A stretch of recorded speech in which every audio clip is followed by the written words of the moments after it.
नमस्कार दोस्तों, मैं हूं संजय कथुरिया, प्रोफेसर बड़ा बिजनेस प्राइवेट लिमिटेड। और आज जिस कोर्स के बारे में आपको बताने वाला हूं वो एक पाथ ब्रेकिंग कोर्स है। उसका नाम है फंड रेजिंग। जी हां, देखिए, कोई भी जब स्टार्टअप चालू होता है या कोई भी मिड साइज कंपनी भी हो जाती है, उसके लिए फंड रेजिंग बहुत इंपॉर्टेंट होती है।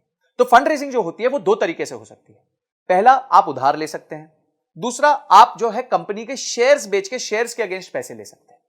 तो आप कौन से तरीके से जाना चाहेंगे, ये आपको ध्यान रखना है। तो इस कोर्स में हमने बताया कि अगर आप शेयर्स बेच के पैसा रेज करना चाहते हैं तो किन किन चीजों का आपको ध्यान रखना है। उसके लिए आपको इन्वेस्टर्स के सामने पिच करना पड़ेगा। देखिए, उधारी में क्या होता है, उधारी तो बड़ी सिंपल है। आप गए, आपने प्रोजेक्शन दी, आपके पास कोई जमीन है, उस जमीन के वैल्यू के अगेंस्ट आपको लोन मिल जाएगा और आप धीरे धीरे उस लोन को चुका देंगे। पर जो निवेशक होता है, जो आपकी कंपनी में इक्विटी लेता है, वो आपके साथ पार्टिसिपेट करता है, आपके दुख सुख का साथी होता है।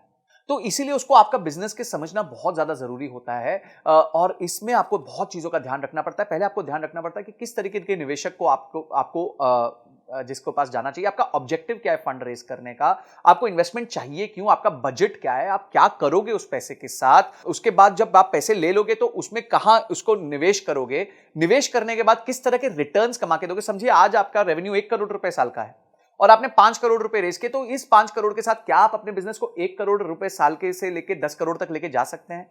ये सारी चीजें आपको ध्यान रखनी पड़ेंगी, आपको अपने निवेशक को समझानी पड़ेगी, स्टोरी समझानी पड़ेगी कि क्यों आपका बिजनेस इतना अच्छा है। क्या क्या स्टेप्स होते हैं फंड रेजिंग में, बूट स्ट्रैपिंग क्या होती है, बिना फंड रेजिंग के कैसे बिजनेस चल सकता है, इन्वेस्टर्स को जब आप पिच करते हैं तो कैसे करते हैं, कैसे उसके उसके फ्रेमवर्क्स भी दिए हमने, पिच स्टैंडर्ड पिच डेक्स भी दी हुई है कि कैसे पिच डेक बनानी चाहिए।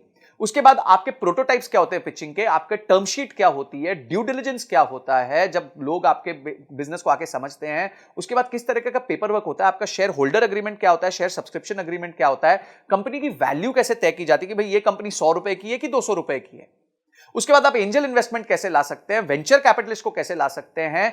और उसके साथ साथ हमने ये देखा है कि कुछ अच्छे एंटरप्रेन्योर्स से मिलके हमने ये पता किया कि उन्होंने फंड रेज कैसे किया था, उनकी जर्नी कैसी रही है, उनके लिए कभी क्या प्रॉब्लम्स आई और उस प्रॉब्लम्स को उन्होंने कैसे सॉल्व किया। और अंत में जाके बॉम्बे स्टॉक एक्सचेंज में घंटी बजानी है, आईपीओ लेके आना है। तो किस तरीके से आप अपने बिजनेस को बिल्ड कर सकते हैं, कि इन्वेस्टमेंट बैंकर कौन होता है, उसका रोल क्या होता है आपके बिजनेस में, और किस तरीके से आपको फंड लाके देता है।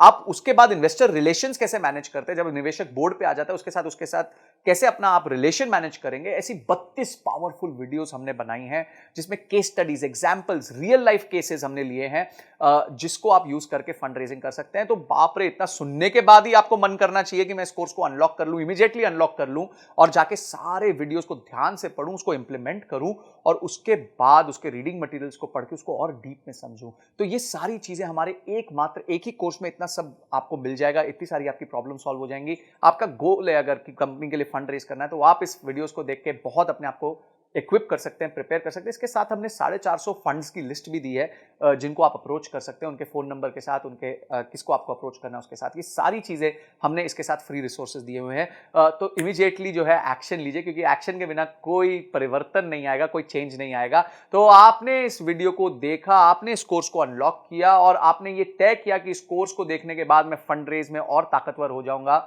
इन सब के लिए आपका बहुत बहुत धन्यवाद।